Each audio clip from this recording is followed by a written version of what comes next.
Good evening, everybody. Welcome to the Tuesday, February 4th, 2020 Board of Selectmen's meeting. We're going to be going into executive session at 6:30. We'll come back out, and the regular meeting will start at 7. I'll go over the agenda then. We're going to move to executive session to conduct strategy regarding collective bargaining negotiations with Foxborough Police Union and reconvene in open session. We'll also go and approve some executive session meeting minutes. I'll make a motion to go into executive session. Second. All right, all those approved? Aye. All righty, see you all in half hour. Big roll call. Oh, roll call. Ed O'Leary, yes. Good evening, everybody. Welcome back to the Tuesday, February 4th, 2020 Board of Selectmen meeting. I'll just go over the agenda real quick. At 7 o'clock, we have citizens input. 7:05, we got a presentation, Foxborough Cleanup Day proposal and discussion. 7:10, we have an MIAA Risk Management and Wellness Awards. 7:15, we got a presentation about the Citizens Academy. 7:35, Sexual Abuse and Awareness Committee Annual Update. 7:50, Budget Discussion. 8:20, Selectmen's Update. 8:30, Town Manager's Update. Our Assistant Town Manager is out ill, so there will not be an update from Mike, and then some action items. All right, I'll lead the pledge today. I pledge allegiance to the flag of the United States of America and to the republic for which it stands, one nation, under God, indivisible, with liberty and justice for all. All right. So, anybody here for citizens input? Seeing none, and I do see that the committee is here for Clean Up Foxborough Day, so let's move right into that. Front and center, AJ. How we doing? Thank you for having us.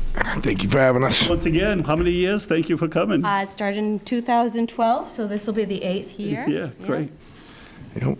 So just remind everybody why you're here. And Want to start? So, what's the date that we're looking at? So we're here to get approval for the official BOS approval for May 9th, Saturday, May 9th. It's a couple weeks later than we've been doing it, but we're hoping for slightly warmer weather than we've had. Plus, usually we've been, the last few years, it's been the last Saturday in April, which is nice because it's close to Earth Day. However, April vacation, school vacation is a little bit later this year, and it would be the second weekend of school vacation week, and we don't want to impact, get involved in that. So we're looking to push it to May 9th. AJ and I both have scheduling conflicts on the 2nd, so we're going for May 9th, and we hope that there are no other town events that will impact Clean Up Foxborough Day, and we can get your approval, and then we'll get going on getting everything organized for the day. committee work. Exactly. Any questions from the board? No, just, what do you think the average amount of trash you collect Oh. on those days? I know you always come back and give us a follow-up. and Yeah, it's- I don't know. I got I my don't want to articles misspeak, here. but I know it's been upwards of like 3 ton. Yeah. Let me see here. Sorry, I have last year's Foxborough Reporter article.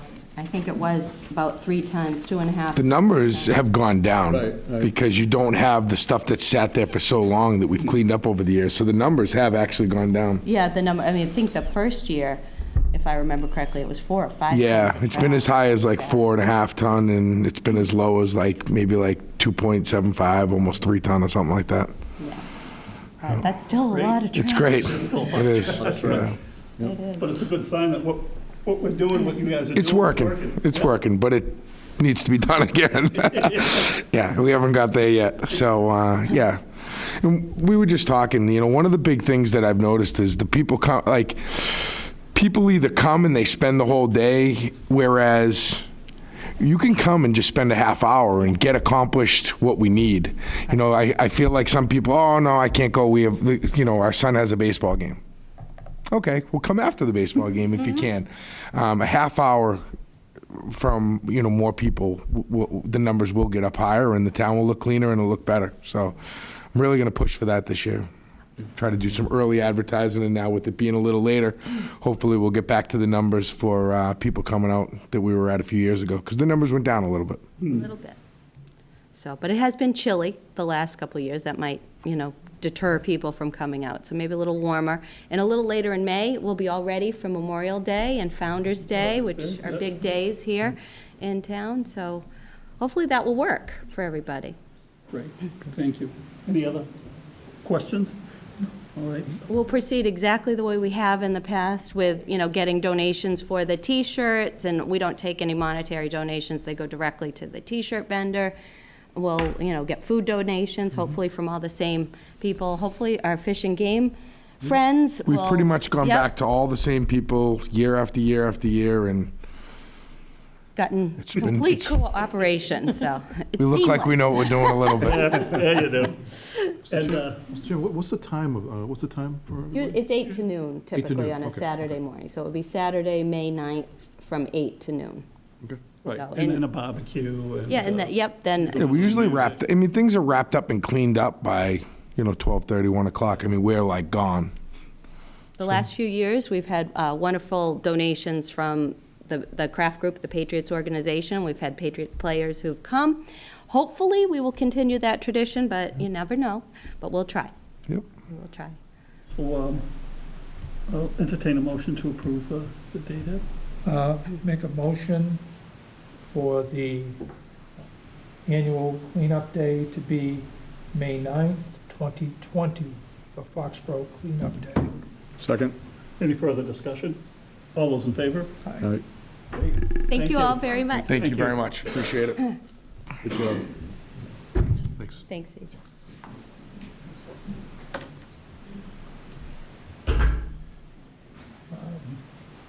7:10, we're running a little early, the Risk Management and Wellness Awards. Is everybody here for that, Bill? I think so, right? Everybody's here?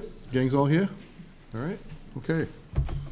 So it's my pleasure to announce to the board and to the public tonight that the Foxborough, town of Foxborough was recipient of not one but 2 awards this past weekend, about 2 weekends ago, from the Maya Board of Directors and the Maya program.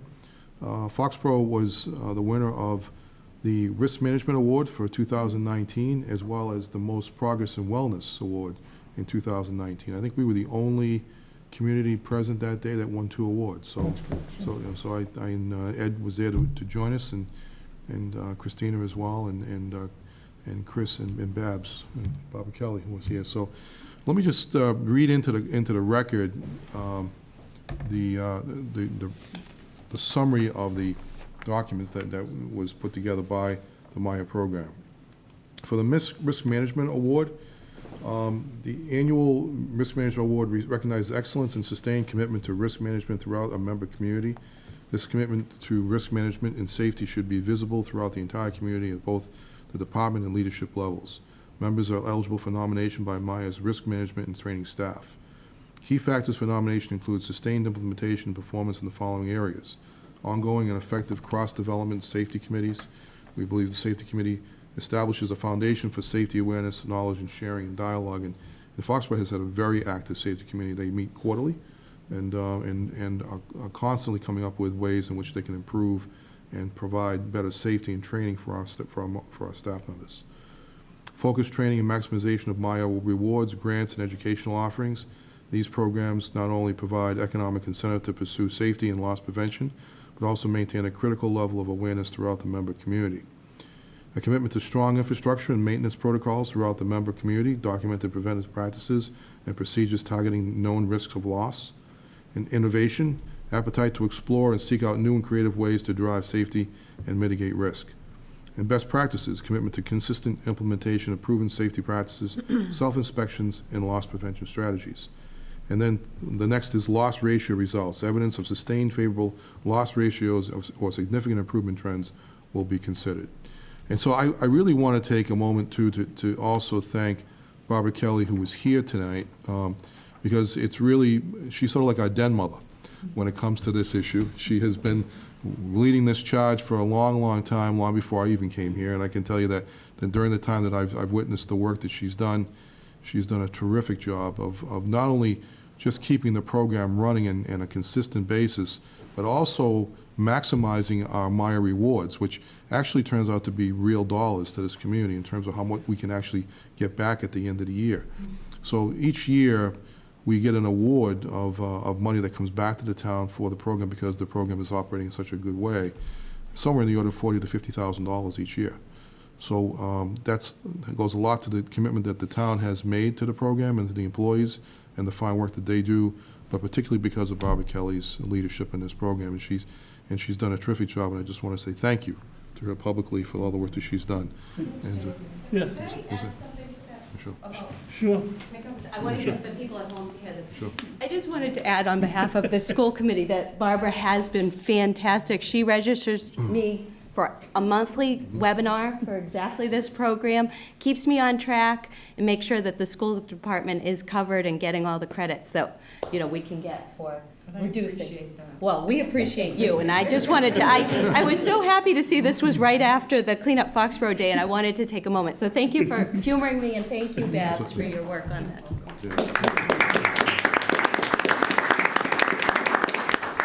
So this is the award, and if you want, we can probably take a picture with Barbara and Chris, who've been active members, and the chief, too, for that matter. He's been an active member in this committee for quite some time. So come on up, and we'll take a picture for the newspaper and for Dabs to actually hold on to this. This is her award, actually. So we're- Come on up and you can hold on to it. How's that?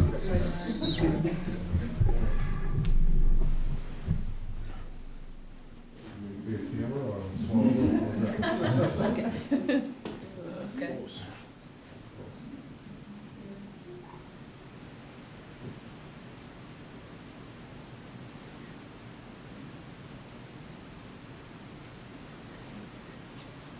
Excellent. Great. Thank you. Thank you so All right, much. Good job. Great job. Great job.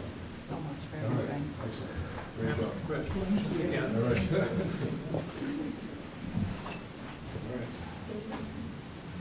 We'll probably display this. If you take that away, it's possible we'll probably display that. Yeah, we'll put a place for it. So then the other award that Foxborough received was for the Most Progress in Wellness Award. And we're pleased to announce that Christina is actually the chairman of that committee.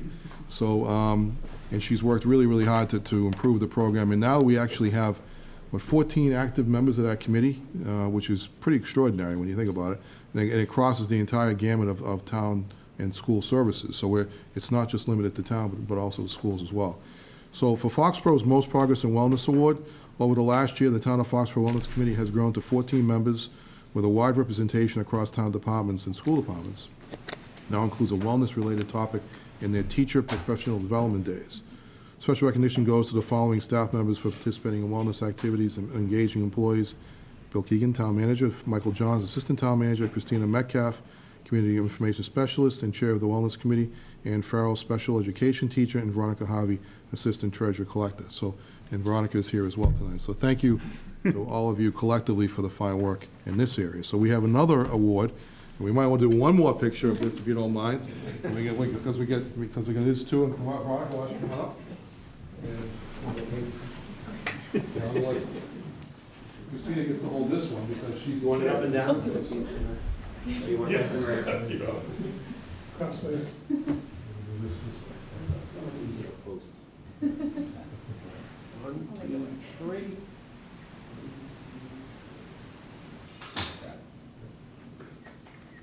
Very good, excellent, great. All right. Nice job, everyone. So this was an all Foxborough day at the Myra Awards meeting, because I'm pleased to report that I was actually reelected to the Board of Directors on that same day. So I'm happy to be able to serve for the past 6 years in that committee and actively serving in that role. And it's always great when my own community is actually recognized for the fine work that they do. So I'm grateful to everybody for the fine work that they continue to do and the progress we've made over the past several years. So thank you. Thank you. Thank you, everybody. Yeah. Congratulations. for everybody. 7:15, presentation, Mark, from the, about the Citizens Academy.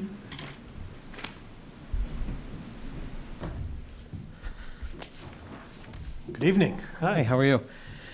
So I know 2 weeks ago, Bill mentioned to you guys the Citizens Academy, so I'd love to just give you an overview of what we have envisioned. So the purpose of the Foxborough Citizens Academy is to educate community members to the general functions of all aspects of Foxborough's municipal government through instructions by town leaders. So this is taking place over 7 Tuesdays, starting March 10th and ending April 28th.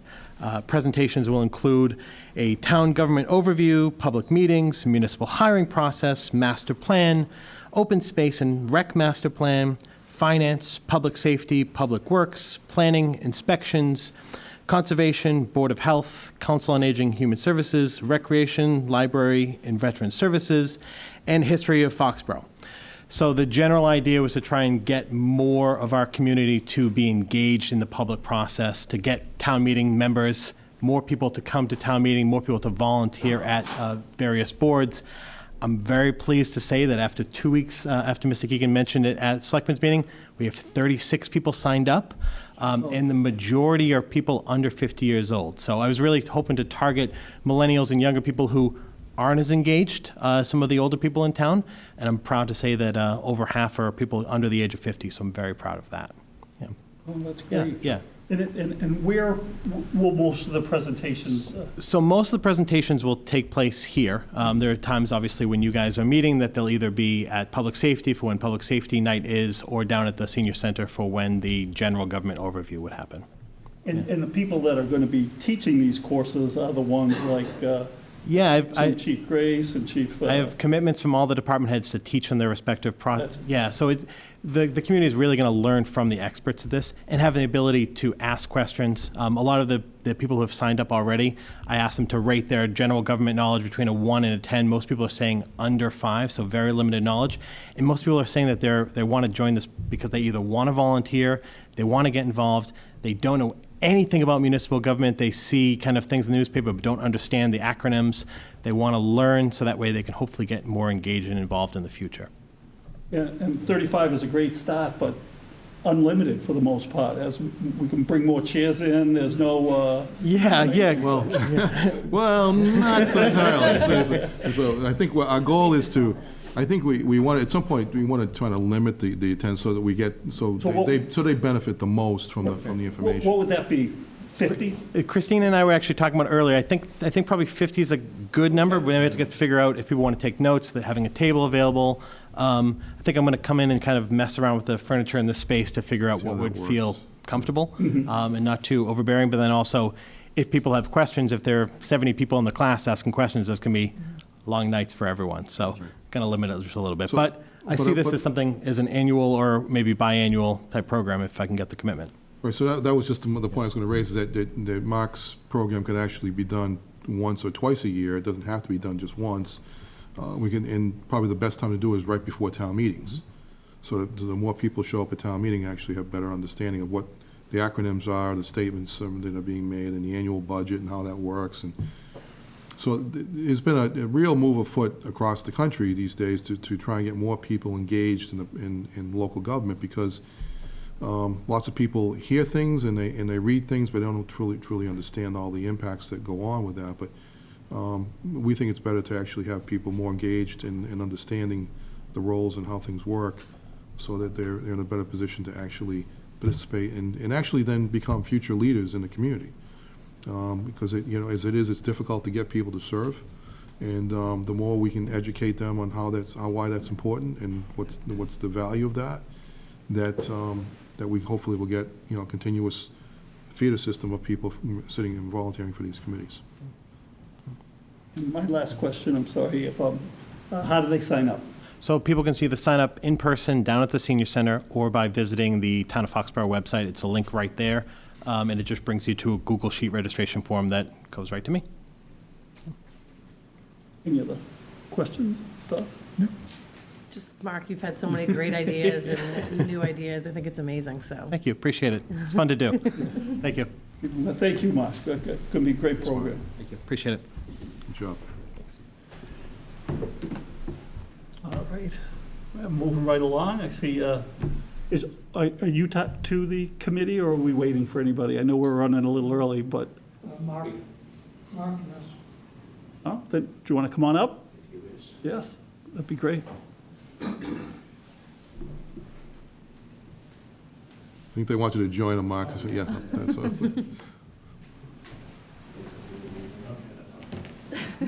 Yeah, you had one good.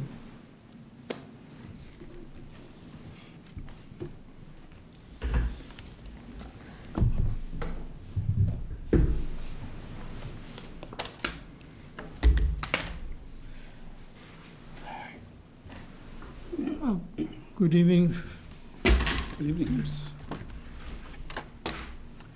We're here to present our annual report. I think in reading the report, I'm going to do as I did other years and not read the boilerplate stuff, which is in the beginning. I'd rather go down to our accomplishments and what we want to do in the future. That will give us plenty to talk about. And Okay. just for people who are watching, it's Foxborough Child Sexual Abuse Awareness Committee. Correct. So go to the third part, which is accomplishments. This is going to be our year 6, or was our year 6. And first is home rule petition. With the help of our state rep, Jay Barrows, and Senator Paul Feeney, again, we went to State House as a committee, accompanied by Selectman Chris Mitchell, former school committee superintendent, Jeb Smiley, and Lieutenant Richard Noonan of the Foxborough Police to testify before the Joint Committee for Children and Families. We're well received and commended for our efforts.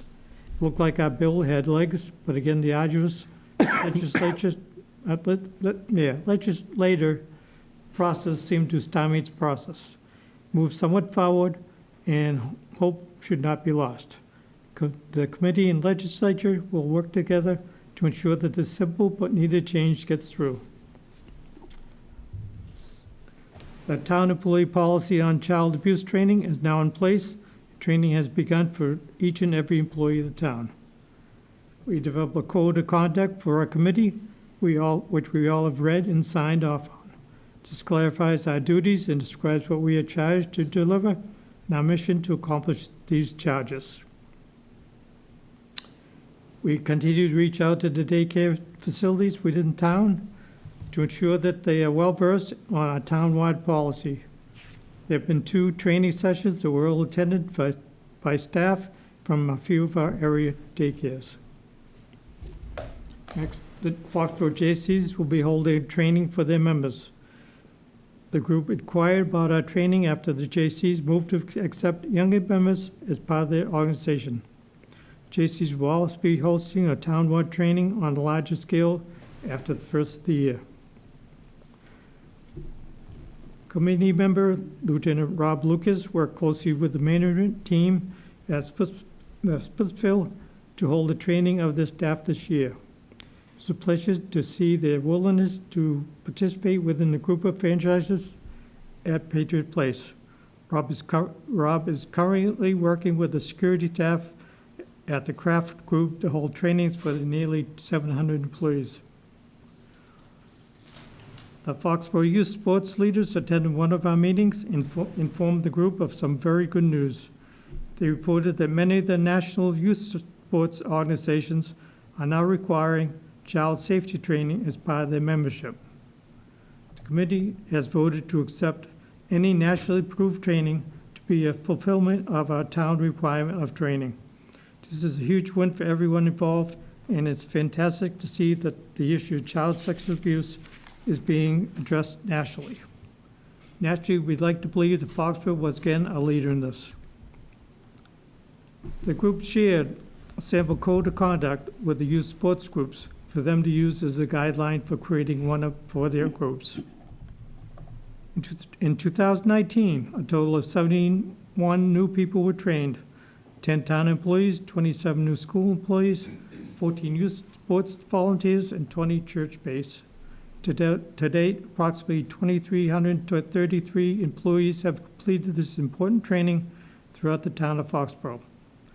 Now, these numbers were down this year because, like I said previously, the sports groups are trained in their own,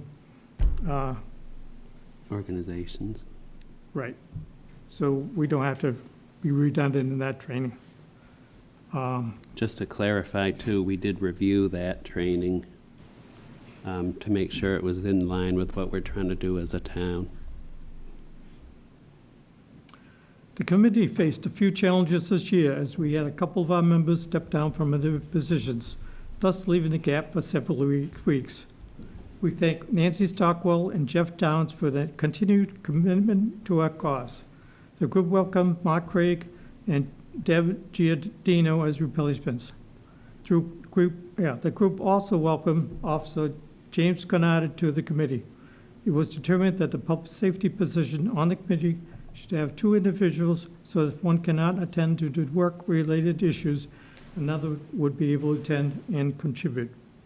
We look forward to this dual role and the additional experience that James brings. And with a change in committee members, we only meet 10 times a year. So when we have gaps like that, like when Jeff Downs left, he took care of all the trainings with sports groups. It was just done. Now we had to figure out what he was doing, and so we could replicate that. So we had some trips and falls and to get it back online, but we're there now.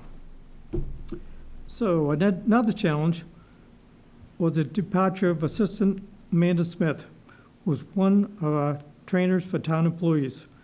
Amanda was an enthusiastic supporter and had trainings in place as well as a system for record keeping of trainings. The assistant town manager informed us Amanda's position will be filled within the next few weeks. Continued struggle exists with gaining participation from local churches. This audience has been one of the toughest areas to partner with, as very often with the smaller churches, the leadership is constantly changing. It is harder to achieve consistency. This remains a challenge and a continued goal for the future. Focus areas for 2020. Number 1, continue to monitor and support Representative Jay Barrows on the House bill to authorize the Commonwealth of Massachusetts to establish additional mandated reporters for the purpose of the protection and care of children. Number 2, continue to smooth out the delivery of successive Doctors Delight and refresher trainings. Number 3, continue the support of the very promising child care programs and expand their trainings. 4, continue to outreach and attract the interest of the several commercial youth sports franchises in town to participate in our mission. Number 5, continue to work with Patriot Place and the Craft Group to create awareness and respond to the inquiries for trainings. Number 6, develop a procedure to make online training more accessible and recordable. Number 7, ensure that the remaining 52 town employees receive the training for 2020. Number 8, support the Interfaith Collaborative led by Lieutenant Richard Newman to address church safety by encouraging Doctors Delight training for all faith communities.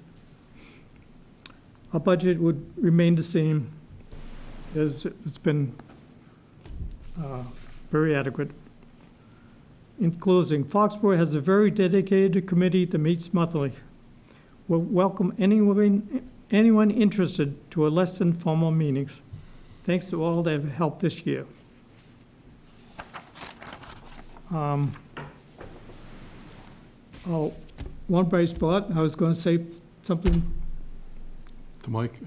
yeah, something good about Mike, but maybe I don't have to now. No, He might be listening. he might Oh, be. he is. No, no. Anyways, we met with him in the last couple of weeks, and I think we've finally figured out who has to be trained, does not have to be trained, that kind of thing, on the town hall kind of side. The police and fire, they're 100% trained. School is, 89% trained. would they have some new onboards and coaches that have to be trained, but they're catching up. So this was the last area that we really didn't have a good number as far as who needed it. So I think we're in good shape now. Also, incoming employees, as part of their packet per se, they're gonna have a sheet there saying, basically, you've got to do the training. It's up to you and everything else within the next 30 days, whatever it is. So we won't have to chase them around.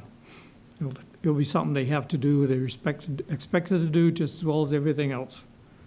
So hopefully this is going to work a little better, but we'll be watching them. So anyways. Great presentation, Bob, thank you. Any questions from the board? Nope, just keep doing what you're doing, you know?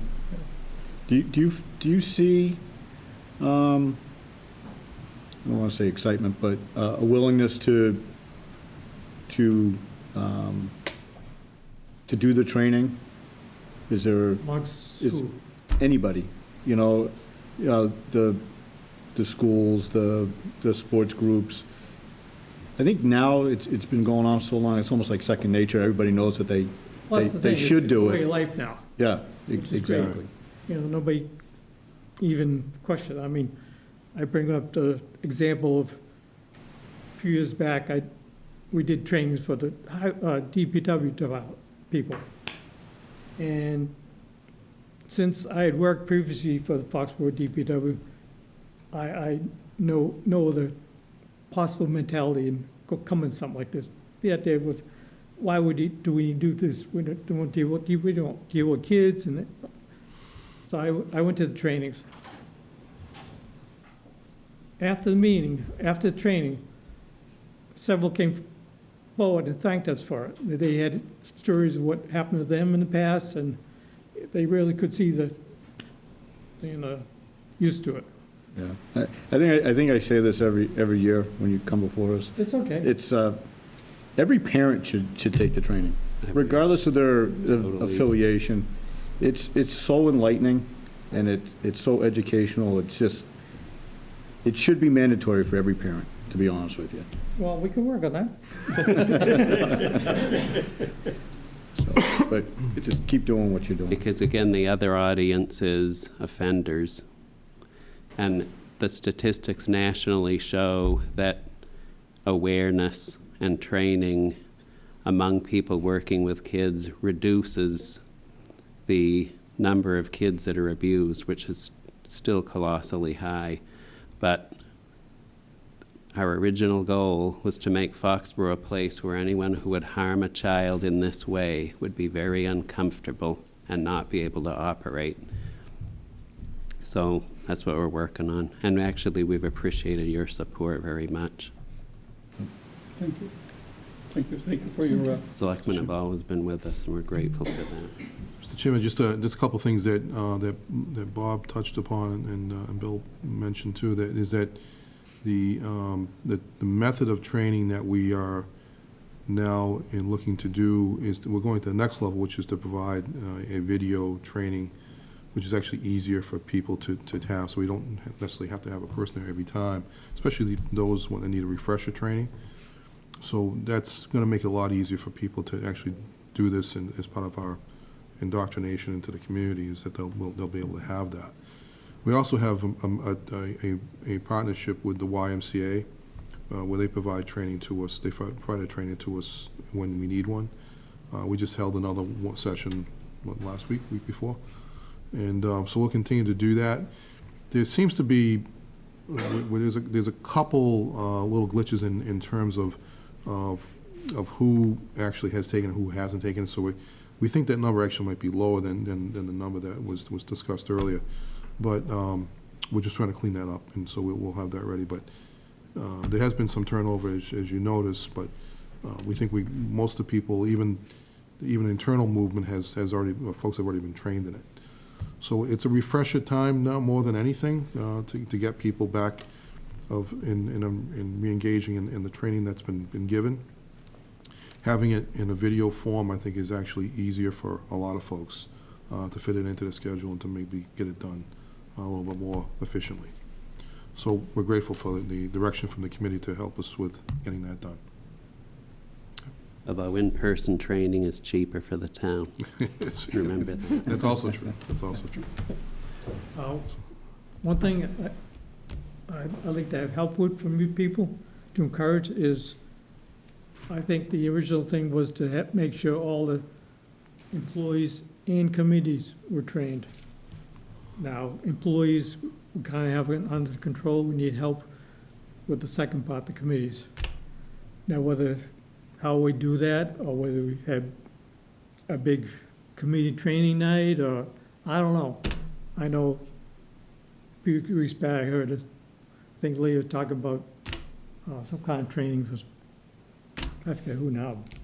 But, Yeah, I just went, the Y, actually, we did it as part of our board meeting, at our last board meeting, so it's just, the refresher training just happening.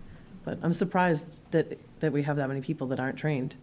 Well, like I said, I'm not sure the numbers. They had to do at school, too. Yeah, It wasn't okay, just so you it's, guys. yeah, it's the overall Okay. employee population. And is our standard, are we refresher training every year, especially with police, or like, what is our standard there that we're working towards? We haven't, I can't tell you that honestly, because I don't do that directly, but I think what we're trying to do, the biggest challenge was to get the training in a way that made sense to get it to people. And this year, we actually just went to the online approach, so we are actually providing that We now. just Just getting the literally, basic done. Yeah. yeah. Now, if police and fire, public safety, they have a module in their system now where they can do the refresher online, which is it's better for their operations because of different shifts and all that. It just doesn't work any. So they can do it and be charged online. It's all set up. Now, we need to do that for the town hall, the other people. The other town Also. operations, yeah. Which actually is, the online approach is better too, because we can do a number of them at the same time, but not completely shut down the entire operation while the training's going on. So it gives us the ability to be a little more flexible that way. I do think it's impactful, though, to do it in person. Like, it is a different experience, in my opinion, having done online and the in-person one. I mean, I know that everyone's, there's a lot going on, but I think it is impactful to, especially Well- for the first time. Well, we absolutely recommend it in person for the first time, but as far as the refresher training, we're trying to do it online if we can.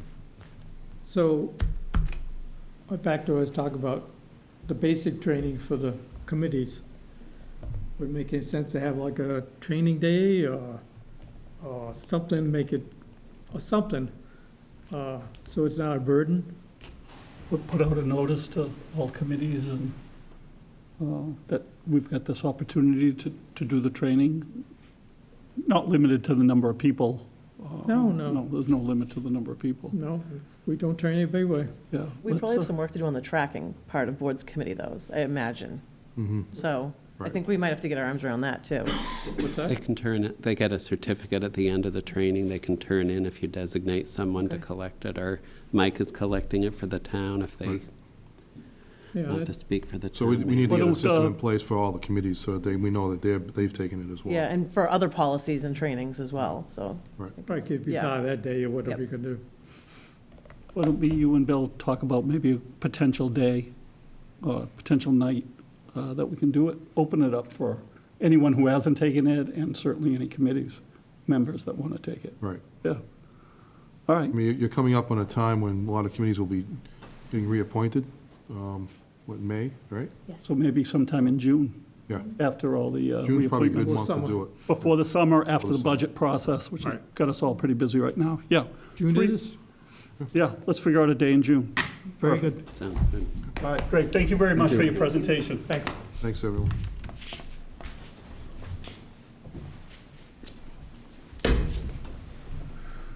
All right, budget discussion. So this is the sort of the follow-up discussion from the last presentation where we had on the budget, and if there were specific issues that members had following that meeting. I know that there is advisory committee started to do its efforts to review the various budgets. George and Marie were able to attend the other night. I think Public Works did its budgets in water and sewer. So we're now at a point where let's get some feedback from the board. If you have specific feedback, certainly let us know. The advisory committee likes to know where the board stands on the budget, of course, that we present. And if there's issues that you think we need to adjust or look at a little bit further, we're certainly willing to do that. Just a reminder that we have actually gone through the first round of reviews internally with all the staff members. I made about $300,000 worth of cuts to the budget that's before the advisory committee now. I know there's been some talk about possibly looking at further cuts, which is something we certainly want to talk about further, because if I'm giving them a already reduced amount, to reduce even further it then gets down to some operational concerns. So we want to make sure that we're clear on that. I'm not sure everybody is fully aware of that. There's a lot of new members of the committee serving this year. 3 new members just came on the other night. They may not be fully aware of the fact that I've already made $300,000 worth of cuts to the process. And as we know, that this is early still. I mean, there's the budget, the governor's budget just came out the other day, and we're going to receive about $110,000 of new money in addition to what we've already projected in the budget from the state aid. So that number's up a little bit higher, which is good to hear. Not all the numbers are in. My final health insurance number is not in yet. My final property insurance number is not in yet. So we don't know. I've heard some preliminary numbers, but and so I can only go on that judgment at this point. There's some other things happening with with regional dispatch, which we want to track a little bit closer. We think we have some good news to report on that. But having said that, it's not a final. It's still a working document. And the document did include several part-time positions and a couple full-time positions. I think there were 3 full-time overall that were recommended. One was the additional firefighter, one was an additional mechanic, and one was the additional clerk, account clerk in the water and sewer department.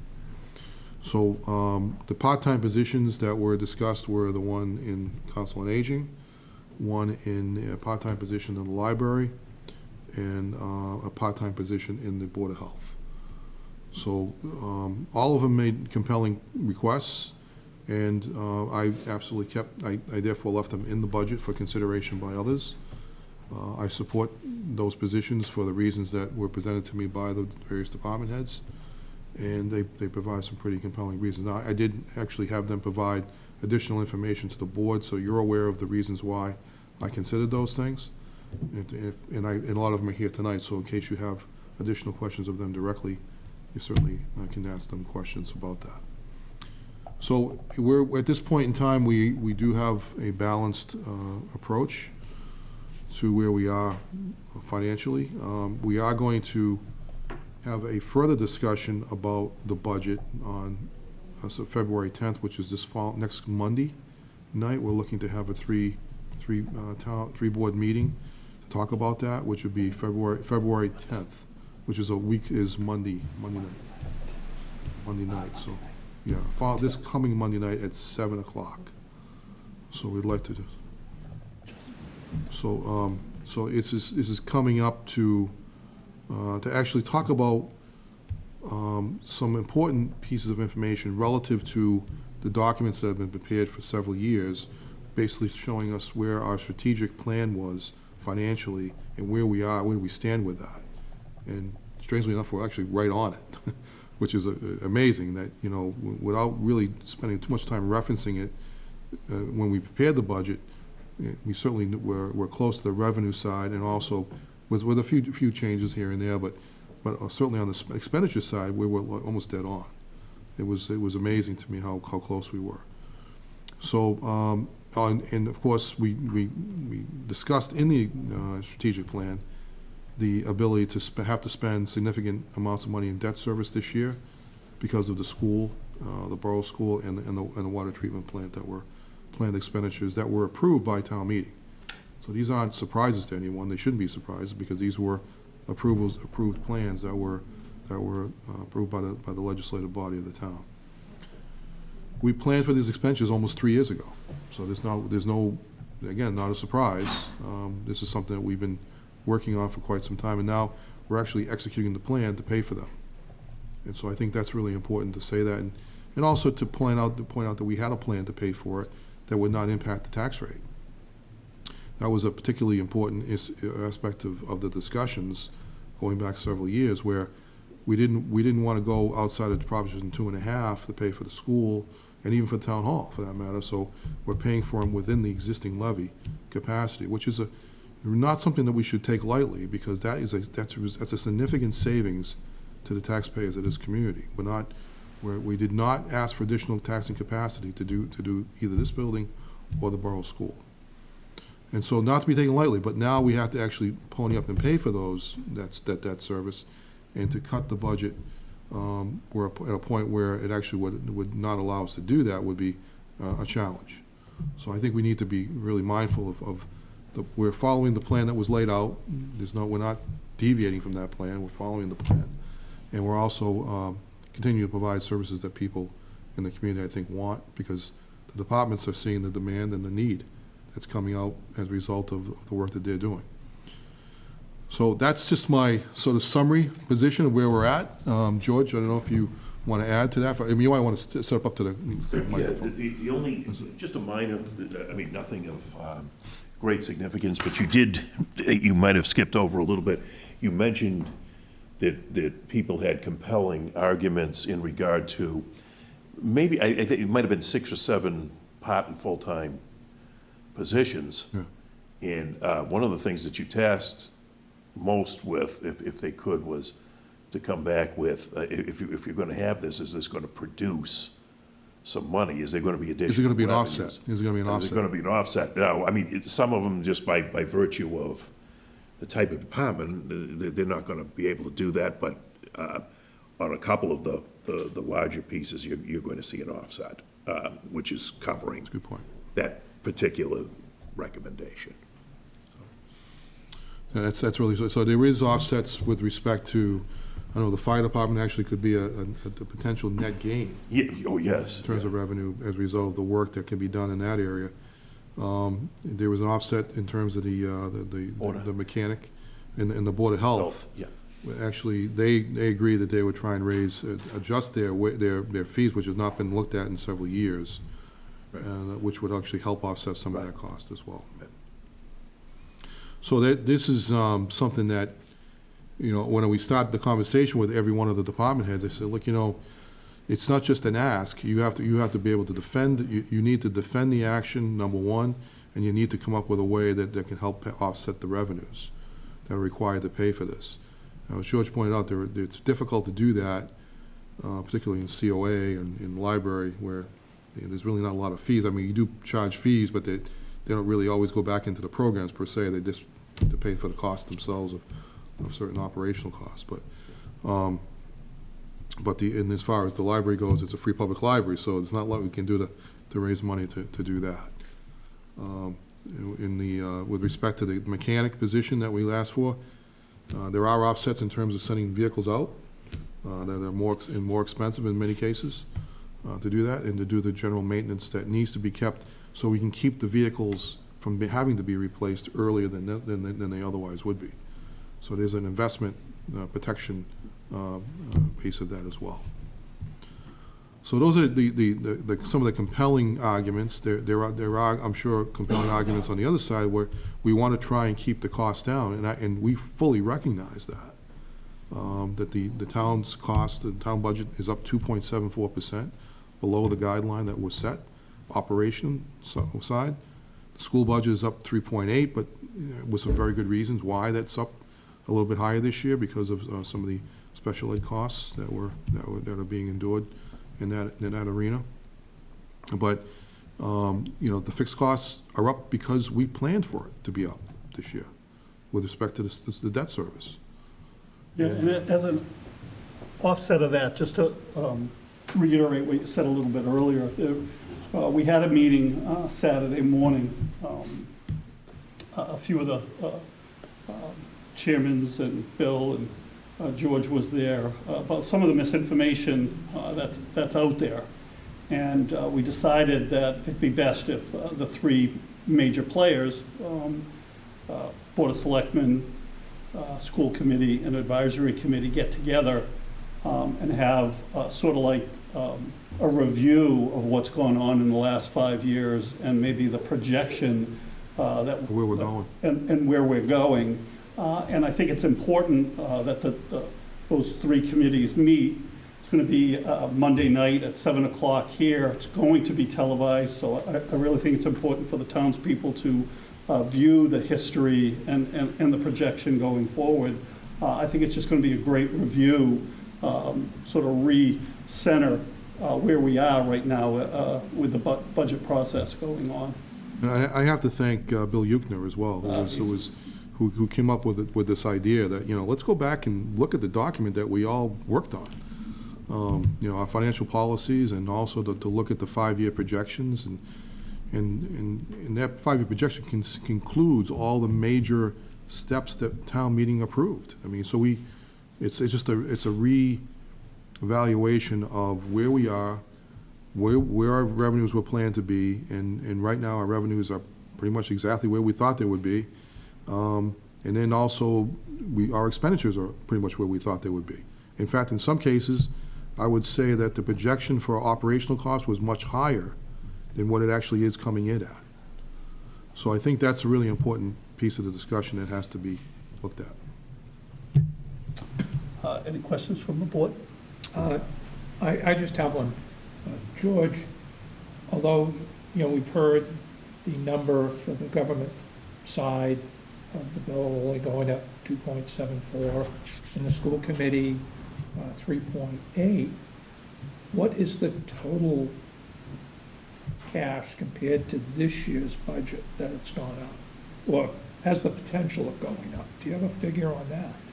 Well, I don't If have we it look in at front. two houses, I get that. Yeah, what we did is, when we originally came in a few weeks back, which I don't have the document in front of me unless The Marie's got one. 3.28 number Yeah, is the combined town and school Well, what increase. I think what you're asking though, is we're saying 3.28, that's the expense side. Right. I think Mr. O'Leary is looking for, what are our revenues coming in? Okay. Okay. So what I believe, now I'm playing a little fast and loose because I don't have a paper in front Well, of me. is that in fact your question, Ed? No, Is- it's Okay. not so much the revenue side, because I think a picture's been painted that the community is in really strong financial health. Yes. But in terms of the overall costs, what percentage is the budget going up, combining everybody, not just town, school? All in, All in. I think the number was 5.1. 5.8. 5.8, okay. 5.8. That is inclusive of your two enterprise funds, okay, water and sewer, which, again, there's an argument, but those are fee-funded, okay? And yes, a person still pays for it, but I guess the difference between a fee and a tax is you have a little bit more leverage. I might not run the water as much next year.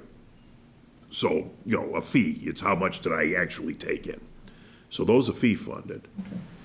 And then your debt service, I believe, was up something, I mean, if you were It's about taking it. $2 million. in $2 debt million, dollars. and that was about 8% of, an 8% increase, which, echoing what Bill said, and I'm constantly going back to things, but I mean, I spent 30 years in other places, and I can't tell you folks enough that had we done that in my old stomping grounds or any of the towns that were around me, and said, we're gonna go up $1.1 million and do it within the confines of the budget without any debt exclusion override, it would have been a disaster.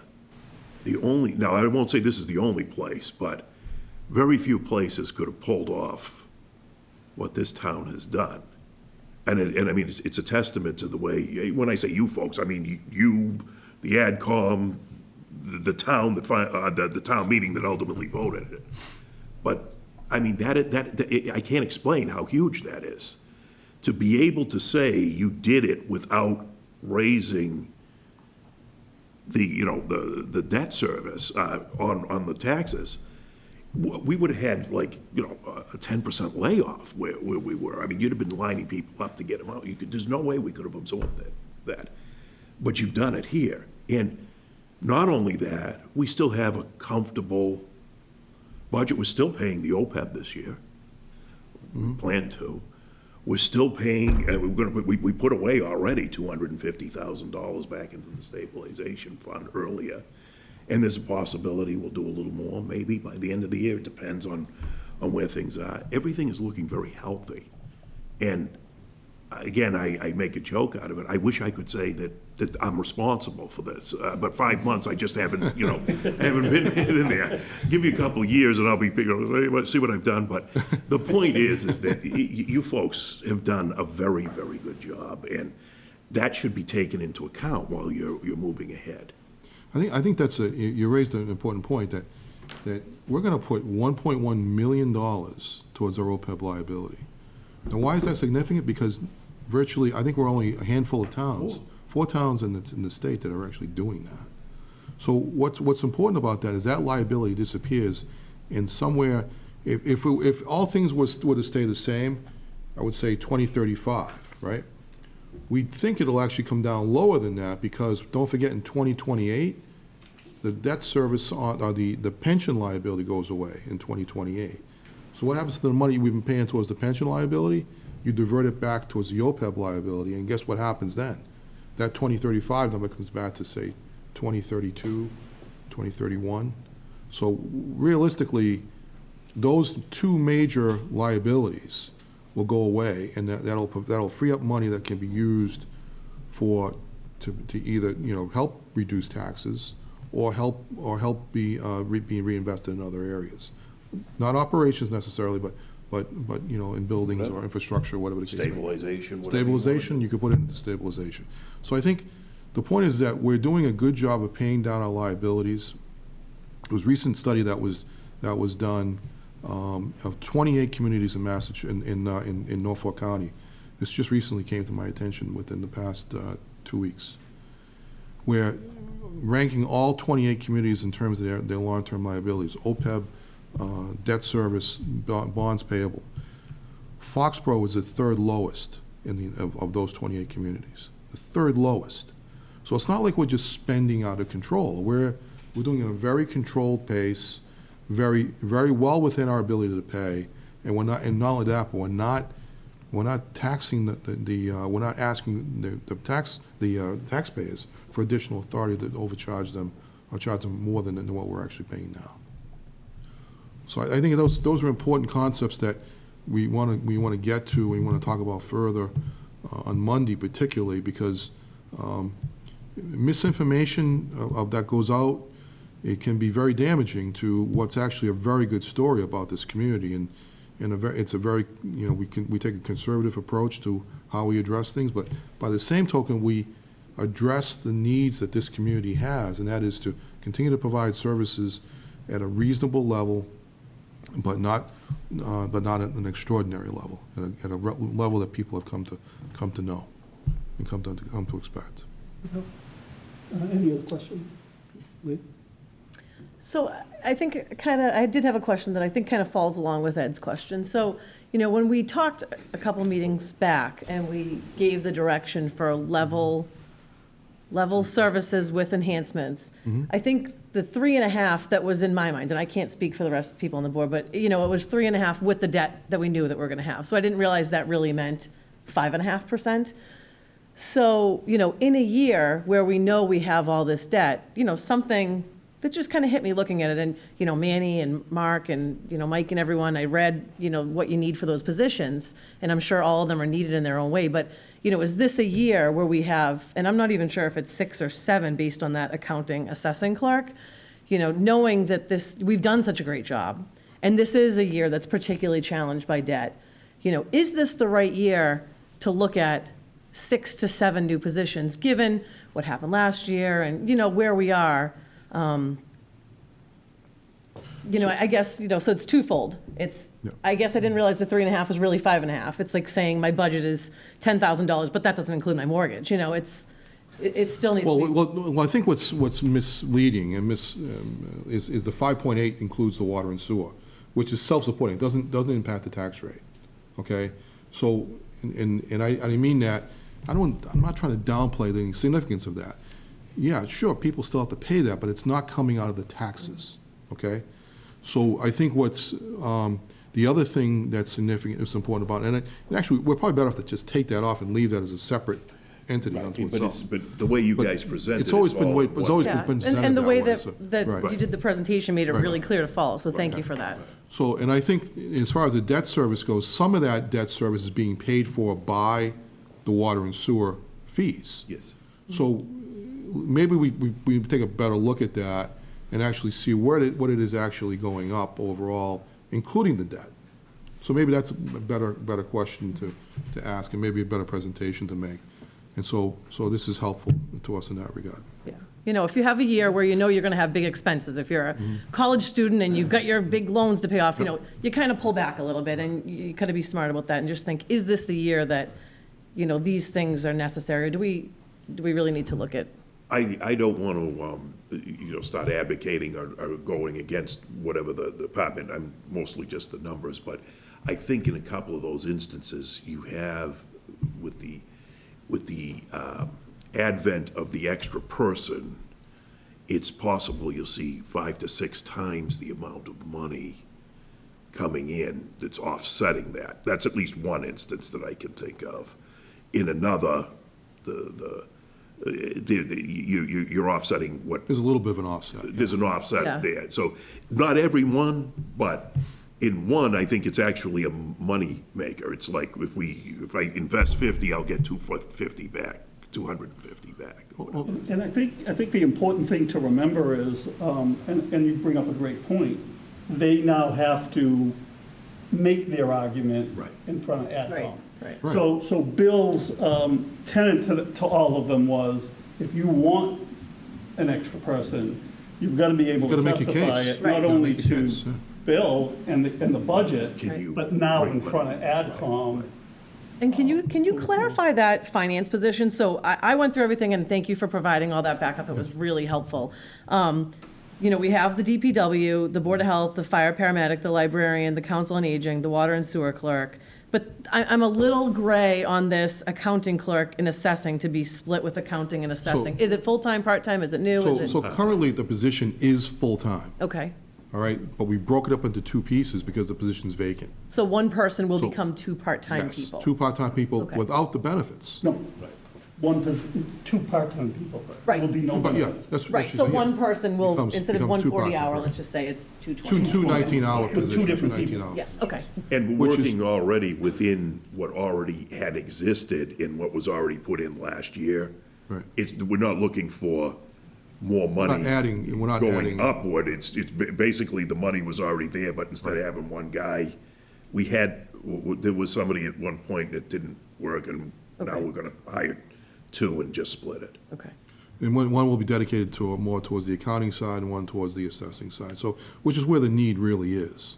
And so we talked about this and said, this actually saves money by doing Well, it you're this way. saving the. Yeah, I was just a little gray. Yeah. That was the only one that I was having a little trouble following. Yeah, But it's not a new position, it's actually existing dollars that we already Okay, have. but has been vacant for, it's been about 5 months now, or Okay. whatever.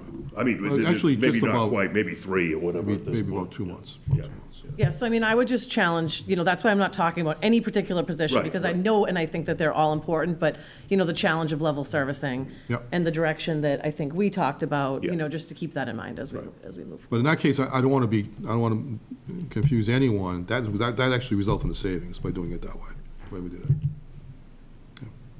But I also don't want to get in the habit of, here's 1 million part-time people because we save on benefits, when is that really long-term, for turnover and quality of people you get and what's on their plate, I don't want that to be our go-to, like, well, we've got a part-time person because we save on benefits, and then we end up with a million part-time people, you know? We acknowledge that's not our long-term goal. I think we want to, but there's sometimes what does make total sense, because you've got situations like, particularly in assessing, there are certain times of the year it becomes very, very demanding, very time sensitive. And then you've also got certain times where accounting becomes very, very time sensitive. So it doesn't necessarily mean we need the need isn't huge year round in either one of those operations, but it does make sense that people are familiar with the work and can serve as a backup in case we need people to help with those operations. I think the terminology that's been used, and I didn't coin it, but is a critical point of failure, Right. where you're operating on a thread where if somebody goes out, you may not have the ability to perform that task, or it would be very extremely cut off at the knees, if you will. And under those circumstances, what you're trying to do is at least shore up the situation. Preferably, it should probably be a couple of full-timers, but we're trying to make the best of what we've got without really going up on the budget. So, thank you, George, answering all my questions over the last week. I know I peppered you a lot, and Bill. To be honest with you, I'm fine with the budget. It meets all the criteria. It's balanced.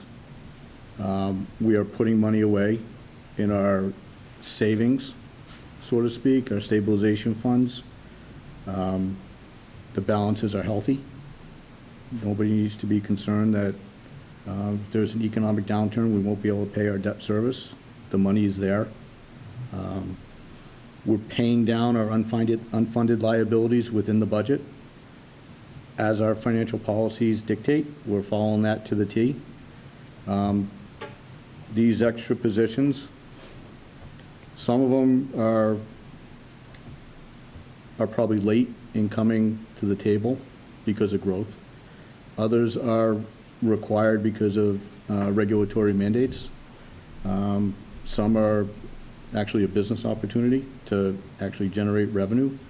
And a couple of them just make good business sense from the town side. So I think we have to look at the total budget. Now, having said that, I think there's an opportunity where on the CIP side, maybe we take a pause. In the last 9 years, we spent over $13 million in CIP. Maybe we take a pause for a year, okay? Maybe we decide that, whatever savings is achieved through health insurance or property insurance, we take those savings and we don't say, oh, we got, another couple $100,000 to spend. Goes right into capital stabilization or back into free cash. I was concerned when I looked at the free cash and I started to see it, leaking a little bit. It was very encouraging to see that we're not using free cash to fund general operations. So when you start using free cash to fund general operations, you have a spending problem. But when we're not doing that and we're using the free cash for CIP, for stabilization, for unfunded liabilities, that's a healthy scenario. And as long as we're able to do that within the tax levy and following our financial policies, that's good, prudent business. And like I said, I don't have a problem with this budget, but I will caution you that I'm going to look at the CIP and see if we can take a pause there. Because I think that could be an opportunity to put some money back into free cash and enhance our stabilization funds a little bit more. Even though we're at or above our policy stated percentages, the more we can put away, the better. It's only to our benefit. So that's what I stand. Any other thoughts? Great. Thank you, Bill. Thank you. So, next steps, just to understand. So if we vote tonight, then AdCom, and this, sorry, I'm just like going through everything. So the meeting on Monday, okay. Yep. What, does this make sense to hold until after the meeting on Monday, or are we planning on voting tonight? I would, what's easier for you? It's entirely, I don't want to put the board in a position where you're uncomfortable taking a vote if you don't feel comfortable taking it.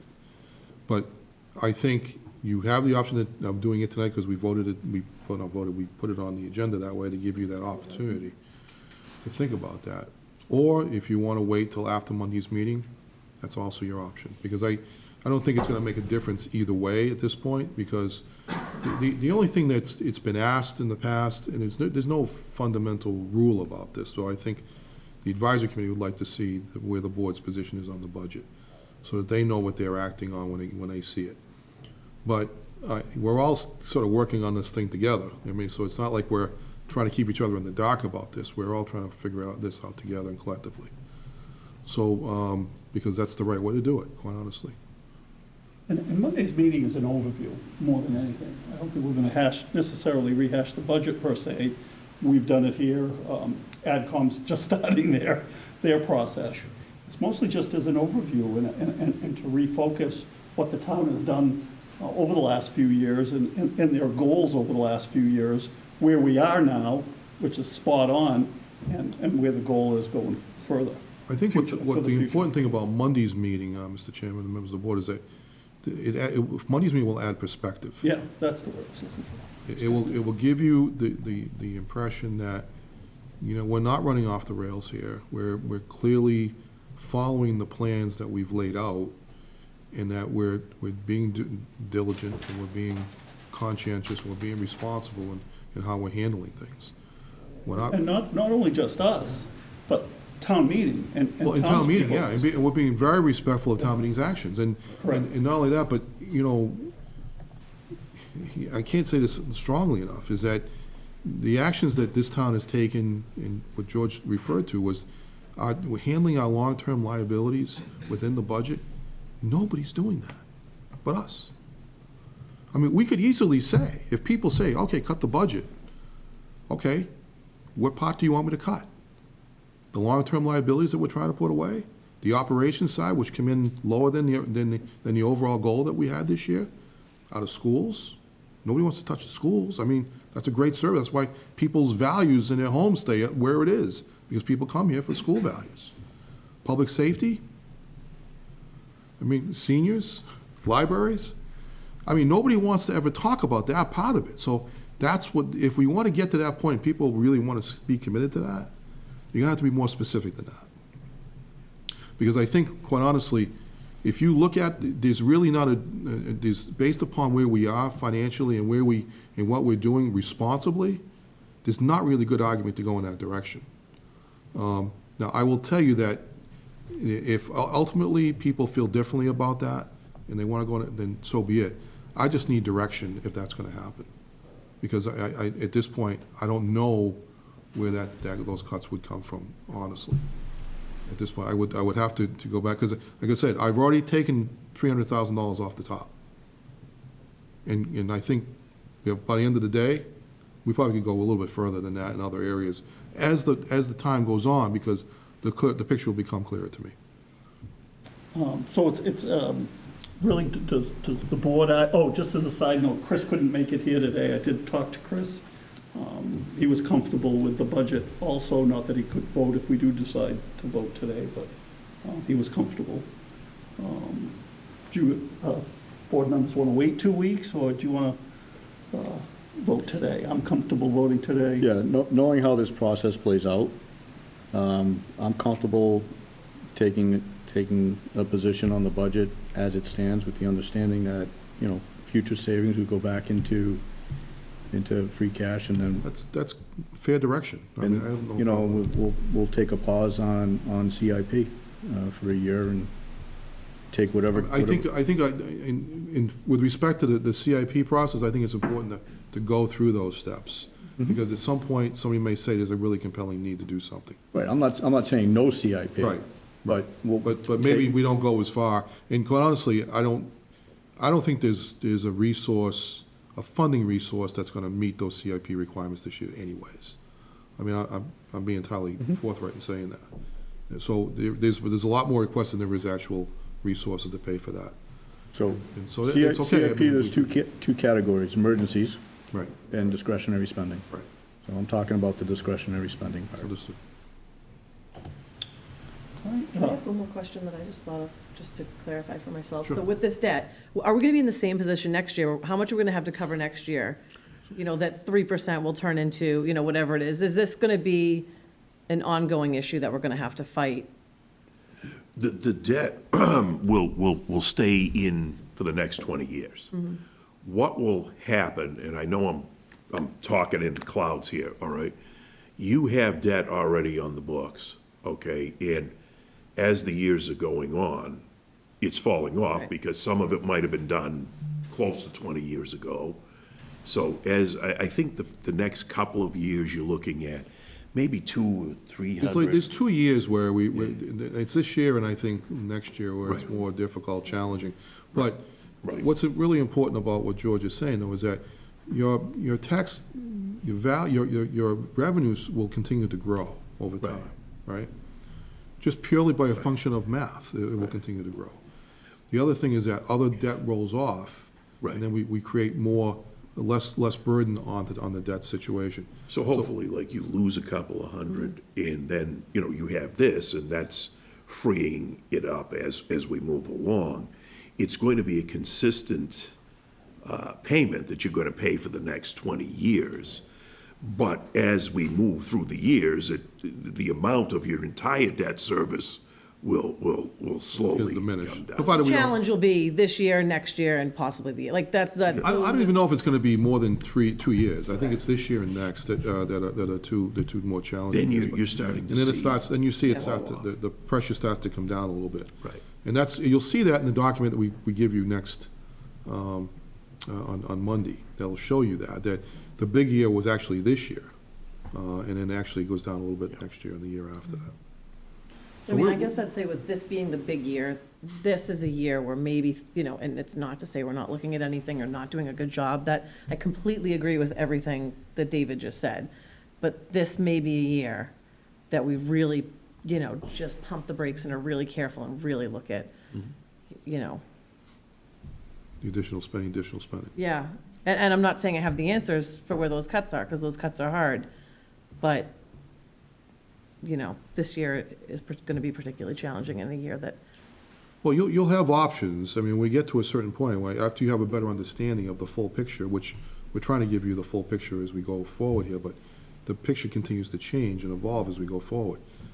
When you get to a certain point where decisions have to be finally made about where we are, there's gonna be options like, well, are you gonna be able to support additional positions? The answer may be, no, we can't do that this year. Or, are there certain programs that we think we can take a step back on? That's gonna be the harder decision to make. But at the end of the day, what's good to know now is that regardless of the situation that you're looking at right now, we're in a position to support the budget as submitted.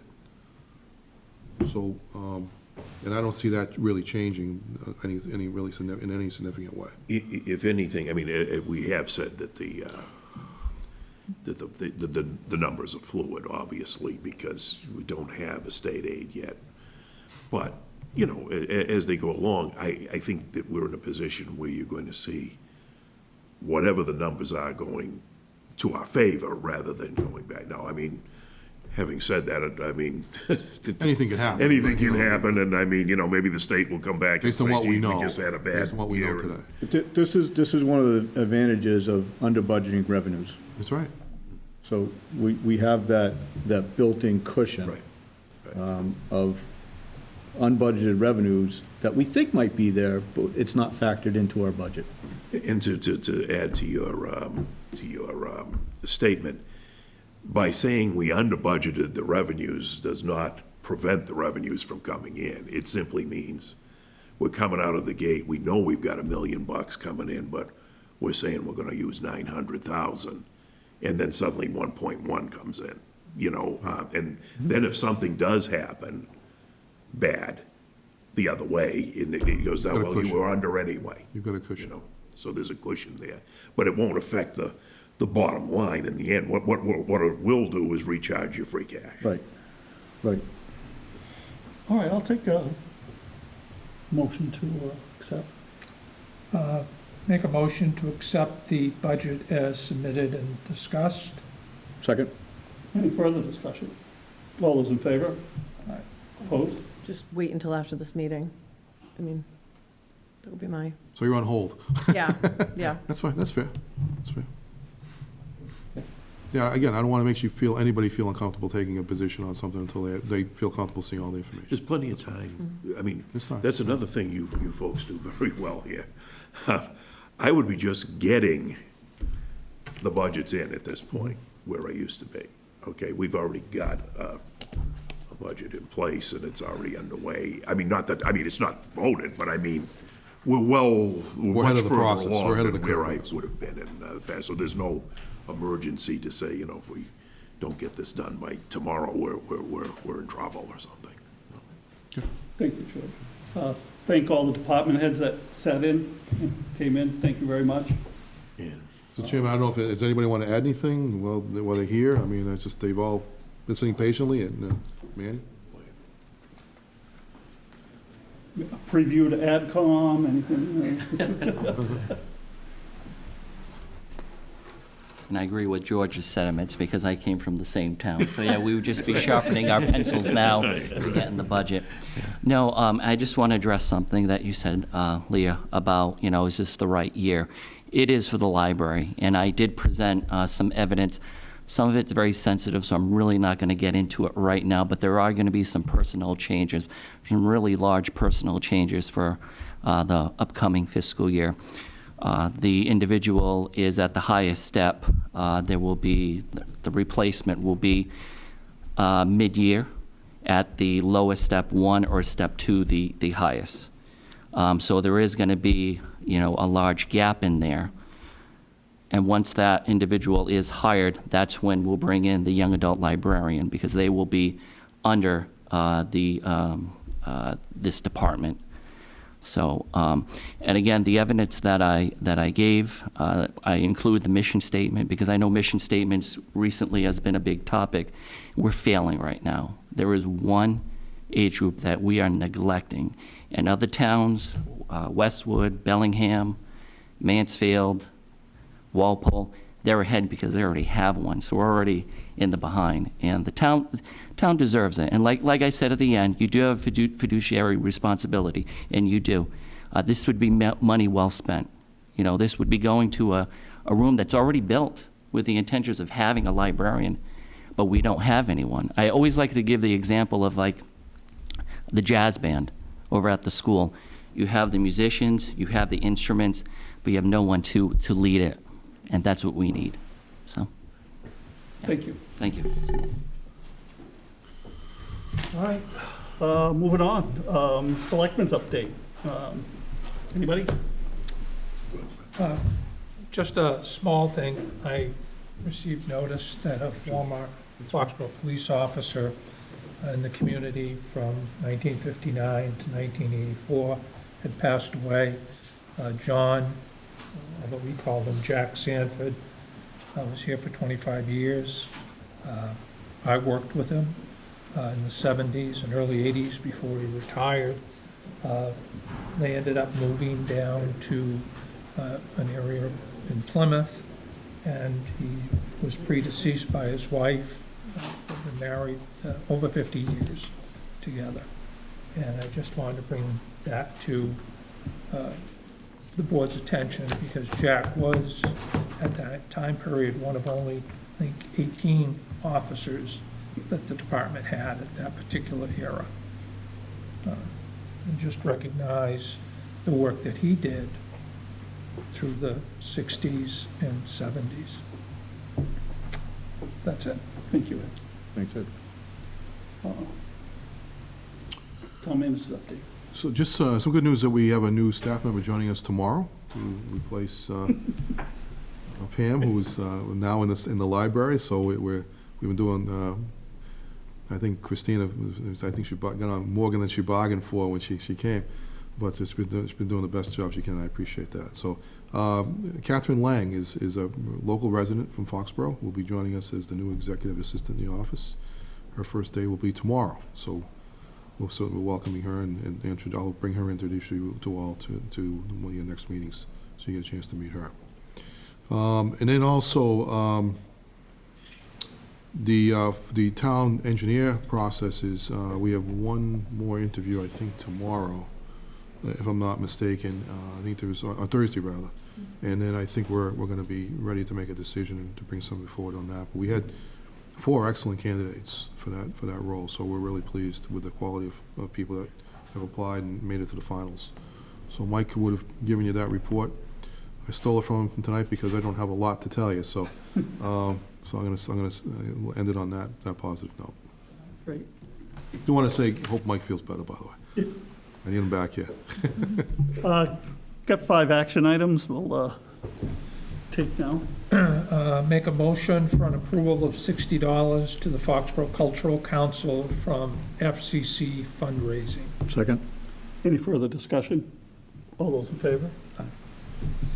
Approval of $100 to the Veteran Services from Foxborough VFW Post 2626. Second? Any further discussion? All those in favor? Jake and Joe's Sports Grill extended occupancy hours request. Second? Any further discussion? All those in favor? CBS Sporting Club extended food service hours request. Second? Any further discussion? All those in favor? Public event application, 9th Annual Bailey's Run for Autism. Second? Any further discussion? All in favor? Motion to adjourn. Second? All those in favor? Good night, everybody.